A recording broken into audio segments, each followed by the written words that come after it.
After 6 months of testing this InstantPot Duo Plus with Whisper Quiet, I've got some thoughts to share with you. And not just on the sound levels, but also what this InstantPot is like to cook with day to day. And the short answer is there's a lot to love, a couple of frustrations, and a little glitch that happened that meant I had to return the first model I got of this. More on that later. So if you're trying to choose your first InstantPot, or maybe thinking about an upgrade, here's what I found after months of real-world use in my own kitchen.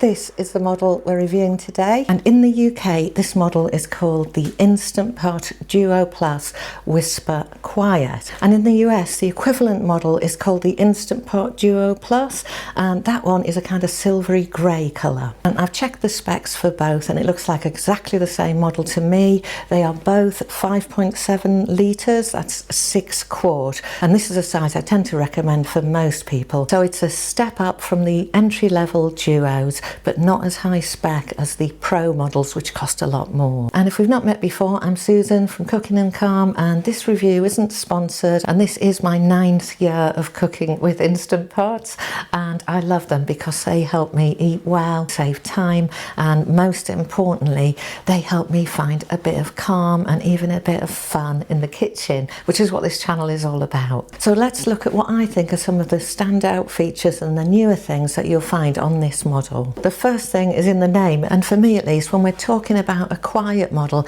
it isn't just about the steam release, but that is an important part of it. So let's start there.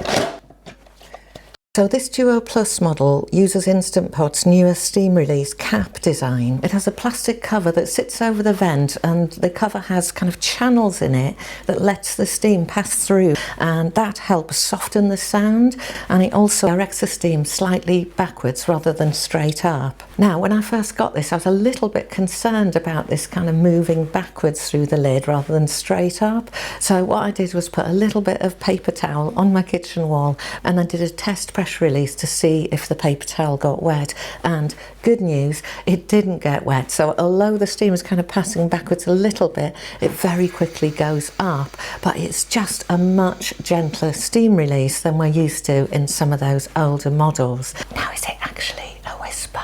Well, not quite. Now, of course, I'm just at home here and I'm not running a scientific lab on audio levels. I did do a side-by-side testing with my InstantPot Pro using an app on my phone, and there definitely was a difference. And while the difference in numbers doesn't seem that massive to me, your ears will notice a difference. And then for me, the sound of the steam release being a bit quieter isn't the only thing I was looking for. And if you've seen my InstantPot Pro review, you will know I have a bit of a problem with the tones on that InstantPot. This one is completely different and much better, at least for me. Also, fewer kind of beeps as you turn the buttons and press the controls. It's just not so in your face.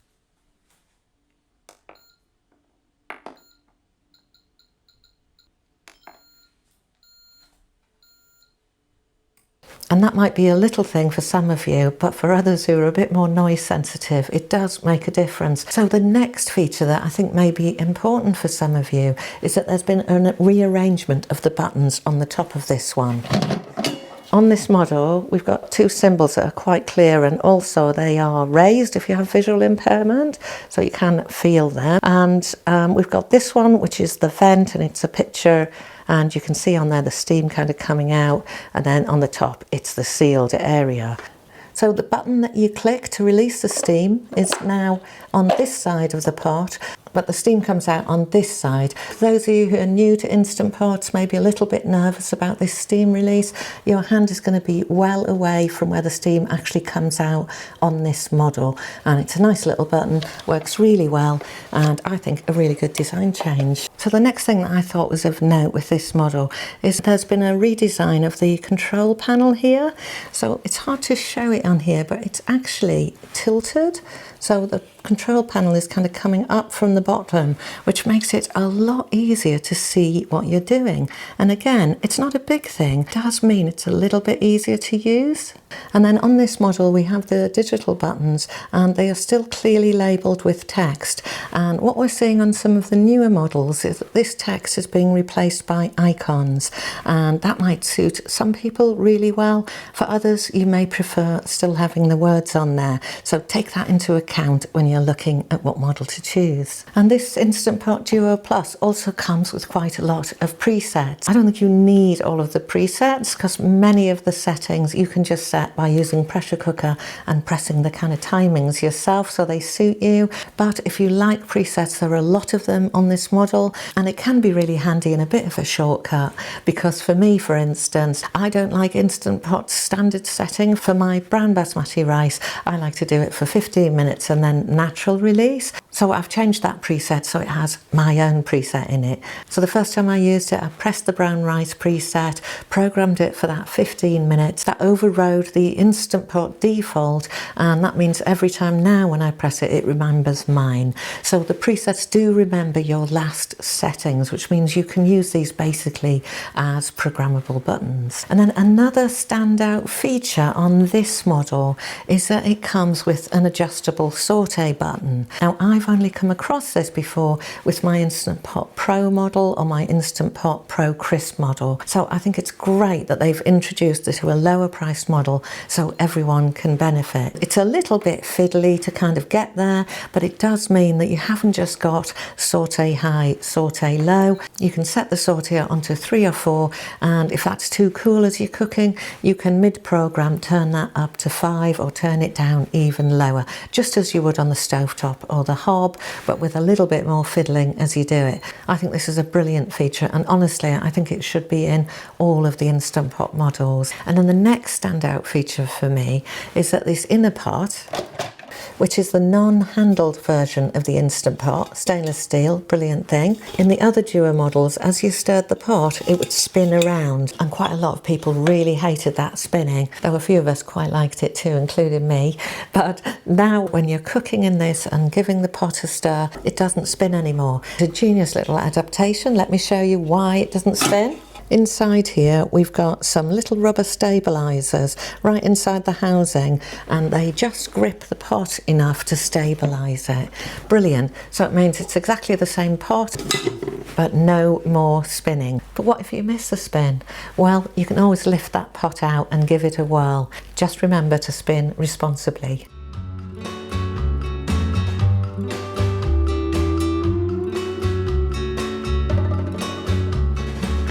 So now let's move on to some real world wins. Pressure cooking is still the main event with any Instant Pot. It's what makes them so good for quick meals, hands-off cooking, batch cooking, especially when you need to spend less time hovering by the stove and get on with, well, life. And if that sounds good to you, you might be interested in a new recipe series I've got coming up on the channel, which is called Noteworthy or Not. And we're going to be testing some recipes to see which ones are good at giving you some of that time back so you can get on with other things or even take a little nap. Home cooks need rest too, right? And back to the Whisper Choir. Like most models, this one has the delay start function and also has the keep warm function. So once it's finished, your food can be kept hot until you're ready to eat it. And over the last 6 months, I've cooked all of my favourite staples in this, and it's performed really well. I've cooked dried beans and lentils, stews, bolognese, chilies, rice. I cook in the Instant Pot most of the time and mostly using the pressure cook function, so I've given this a really good run out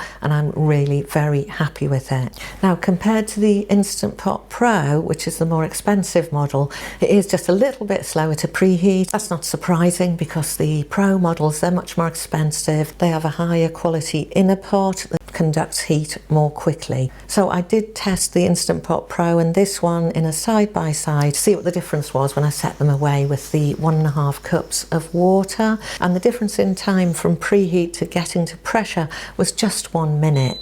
Now that would be a little bit longer if you had a big full pot of stew, but honestly that slightly slower warm-up, it's so minimal that it hasn't made a difference to me in my busy life, and really the only reason I notice it is because I normally run the InstantPot Pro, but it's a lot more expensive. And some good news if you like to do 0-minute veg.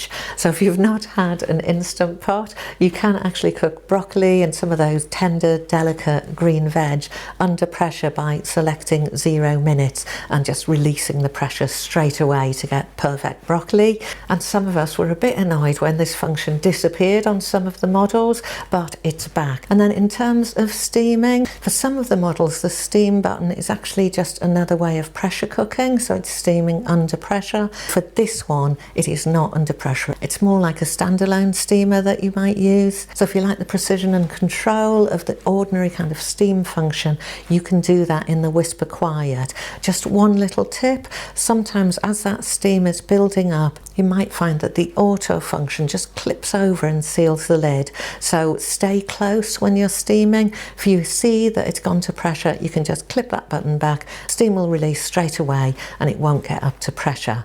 Or you might even use a glass lid on top to steam and that takes that problem away.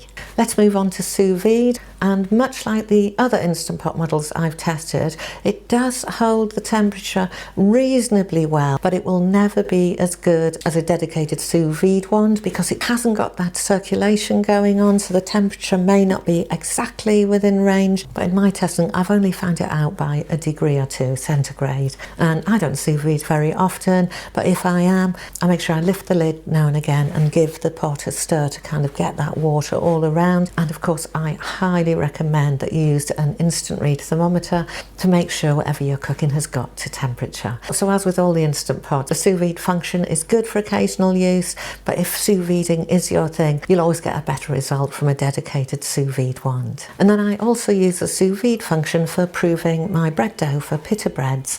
It gives you a nice stable temperature, and I find by using the InstantPot to do the proving, I can reduce that time down from an hour to about 30 minutes. Fantastic. So the other thing I've used this for a lot is for making my yogurt, and there's not an InstantPot I've tested yet that doesn't make fantastic yogurt. This one is no different. It makes brilliant yogurt. It's creamy, rich and really fun to make, and I tend to make mine in the glass jar so they can go straight in the fridge afterwards. No decanting, no straining. It's really thick and it always passes the spoon test. And another thing that works brilliantly in this model is that it gives you a lot of control over timing and fermentation temperature. And it's worth noting that for some of the newer InstantPots this is now locked down and you can't actually adjust the ferment temperature. So if you're onto these low and slow ferments, do choose your InstantPot carefully. And I was being asked a lot about this low and slow ferment stuff, so I did do a dedicated video showing what temperatures are available on this model and how long you can ferment for. I'll put that video in the description, so go have a look at that one. And if you're finding this video helpful, I'd be so grateful if you could give it a thumbs up. That helps YouTube know that I'm trying to be a helpful human and help spread the video so more people can see it. Thank you if you've got time to do that. And then one of the things I'm often asked about InstantPot is whether the cable is detachable. So for those of you who like to put your InstantPot away, you can remove the cable, pop it inside and pop your lid on for storage. Although, by the way, if you've not had an InstantPot, know that the best way to store your lid is actually upside down. That way, if there's any moisture around here, it just evaporates away rather than having it sealed in where that will stay damp and not be very good for your pot. Now, onto the pain points. So, slow cooking is a function on the InstantPot Whisper Quiet, but as with the other InstantPots I've tested, I just don't think it's a great slow cooker. I tested the same chicken recipe as I used when I did a full test of the InstantPot Pro slow cooking, and the results were familiar. It works eventually, but it takes so much longer and you need to hack about a bit to make it work. You'll hear me say this many times, but the InstantPot's magic magic is the pressure cooking.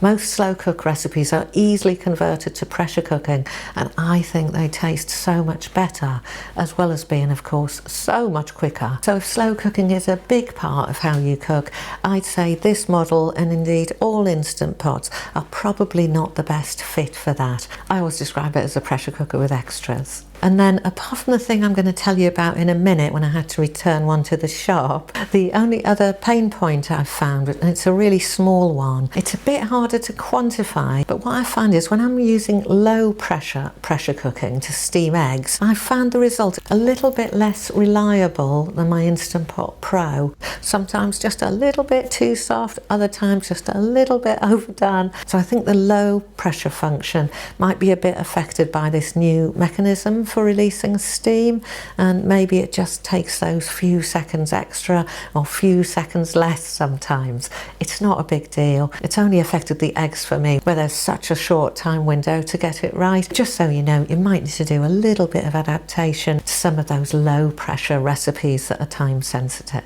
Now, as I mentioned earlier, I actually had to return my first Whisper Quiet and get an exchange. So let me tell you what happened there. And the problem was with this new vent cap, and it was absolutely fine when I was letting out the pressure, stayed in place, no problem. But after all the pressure had released and I got the display message that told me I was ready to remove the lid, as I lifted the lid and put it on its holder on the side, this little cap just kept falling off. It's nothing to do with the pressure release, so there was no danger there in that way, but there was hot water dripping, so I was really uncomfortable with it, and it was happening probably 50% of the time, just over and over and over. It would fall off, and it just didn't seem to be sighted properly on the lid. Well, thankfully I got onto Instant Pot, and their support team were really good, and they took back that model and provided me with a brand new one, and that is this one, and this is the one I've been testing. And this little lid thing has come off now and again, but it's only happened 2 or 3 times, and I'm sort of used to it now. And I got a brilliant tip from one of our community. Thank you, Dean. Once you're ready to open the lid, the steam's gone, you're ready to go, you can just tap down on the side of that cap to make sure it's sighted properly before you lift the lid. So big thanks again to Dean for sharing this tip, and it's now just part of my routine. Quick check, tap on the cap, lift the lid, no more surprises, problem solved. So who do I think this model is for? This was what I'm asked most often on the channel. It's really hard because it does depend how you cook and how you live and what you want to do with this thing, but let's give it a go. If you have that little bit of extra budget, I think this model could be a really good starting point for many beginners, and also maybe for those of you who've had an Instant Pot Duo, maybe it's broken or you want a new one, not ready to go as far as the Pro, but maybe you just want a little upgrade, have a few more features, a few more presets, that adjustable saute, that pot that doesn't spin. This could be a good fit for you. This is a good fit for home cooks who need to reduce the noise a little, whether that's because you work shifts, you've got sleeping babies, you've got nervous pets, or people who have noise sensitivities. This model isn't silent, and it's not really a whisper, but it is quieter. And this model may also be a good fit for anyone who's a little bit nervous about releasing the steam on the pressure cooker. So having the button that releases the steam on the opposite side of the lid from where the steam comes out might be reassuring for some of you. This model's also good for those of you who prefer having the writing on the buttons.